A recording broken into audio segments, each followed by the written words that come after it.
ఉత్తరాంధ్రలో తిరుగులేని నేతగా పేరు తెచ్చుకున్న బొత్స సత్యనారాయణ ఎన్నికల ఫలితాల తర్వాత సైలెంట్ అయ్యారా? పీసీసీ చీఫ్ సహా అన్ని కీలక పదవులు చేపట్టిన బొత్స ఘోర ఓటమి తర్వాత ఎలాంటి నిర్ణయం తీసుకోబోతున్నారు?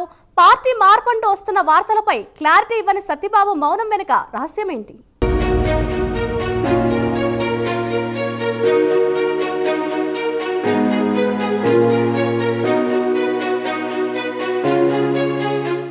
బొత్స సత్యనారాయణ తెలుగు రాష్ట్రాలలో పరిచయం అక్కర్లేని పేరు. 3 దఫాలుగా మంత్రిగా, ఉమ్మడి రాష్ట్రంలో పీసీసీ చీఫ్గా చేసిన సీనియర్ లీడర్. 2 దశాబ్దాలు తెలుగు రాజకీయాలను ప్రభావితం చేసిన వ్యక్తి. ఆయన ప్రెస్ మీట్ పెడితే ఏం మాట్లాడుతారోనని ఆసక్తిగా ఎదురు చూస్తారంటే అతిశయోక్తి కాదు. అంతేకాదు, పార్టీ అధికారంలో ఉన్నా లేకపోయినా కేడర్కు భరోసా ఇవ్వడంలో ఆయన స్టైలే వేరు. తొందరెందుకు, 5 ఏళ్లు అంతే కదా, తర్వాత మనదే అధికారం, కార్యకర్తలకు నాయకులకు న్యాయం చేసే బాధ్యత నాదంటూ క్యాడర్ను చెక్కు చెదరకుండా చూసుకోవడంలో ఆయనకు ఆయనే సాటి. బొత్స ఆశీస్సులతో అటు కాంగ్రెస్ ఇటు వైసీపీలో పదవులు దక్కించుకున్న వారు చాలామంది ఉన్నారని చెప్పొచ్చు.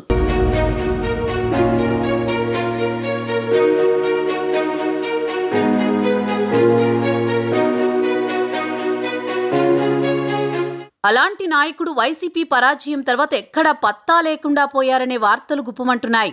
కేవలం 2 ప్రెస్ మీట్లు పెట్టి చేతులు దులిపేసుకున్నారు. ఇటీవల క్యాడర్ను కలిసిన దాఖలాలు లేవు. గతంలో ఎక్కడా ఏ ఇష్యూ జరిగినా ఠక్కున వాలిపోయే నేత ప్రస్తుతం సైలెంట్గా ఉండడం అందరినీ ఆశ్చర్యానికి గురి చేస్తోంది.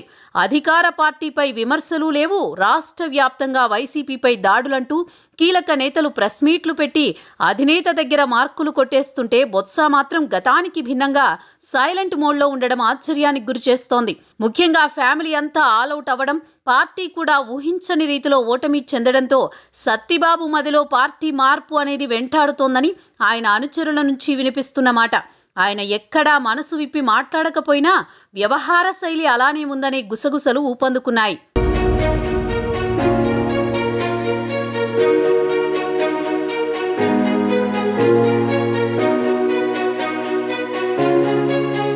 ఉన్న ఫలంగా వైసీపీని వీడితే ఏ పార్టీలో జాయిన్ అవ్వాలని ఆలోచనలో సత్యబాబు ఉన్నారట.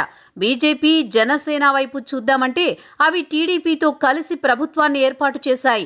అలాని టీడీపీ అంటే నో ఛాన్స్, చంద్రబాబు సై అన్న అశోక్ గజపతిరాజు నై అని అంటారు. సత్యబాబు రాకను 2004 ఎన్నికలకు ముందే అశోక్ గజపతిరాజు నిరాకరించారు. సో ఇది జరిగే పని కాదు. ఇక మిగిలింది రాజకీయ జీవితాన్ని ప్రసాదించిన కాంగ్రెస్.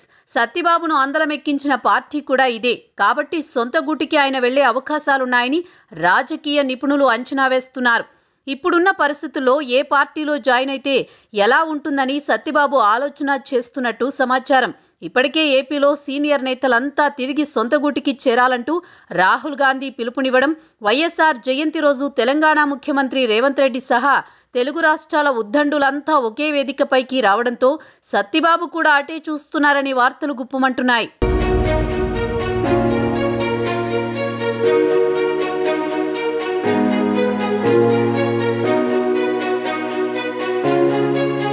బొత్సకు పార్టీ మార్పు అనేది ఇప్పటికిప్పుడు అనివార్యం కాకపోయినా తనయుడు బొత్స సందీప్ రాజకీయ భవితవ్యం దృష్ట్యా పార్టీ మార్పుపై ఆలోచిస్తున్నట్టు తెలుస్తోంది. 2024 ఎన్నికల్లోనే కుమారుణ్ణి రాజకీయ రంగ ప్రవేశం చేయించాలని చూసినా అధినేత జగన్ సత్యబాబునే పోటీ చేయమని పట్టుబట్టడంతో తనయుడు అరంగేట్రానికి ఆలస్యమైంది. ప్రస్తుత పరిస్థితుల్లో ప్రతిపక్ష హోదా కూడా దక్కకుండా ఘోర పరాజయాన్ని మూటగట్టుకున్న వైసీపీని పట్టుకుని వేలాడడం సరైంది కాదన్నది బొత్స ఆలోచనగా జోరుగా చర్చ జరుగుతోంది.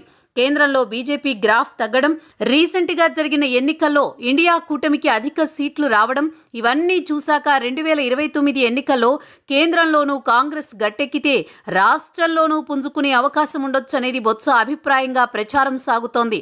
జగన్కు విధేయుడిగా ఉండాలా లేక కుమారుడి రాజకీయ ప్రవేశం కోసం బొత్స సత్యనారాయణ పార్టీ మారతారా అనేది ఉత్కంఠగా మారింది.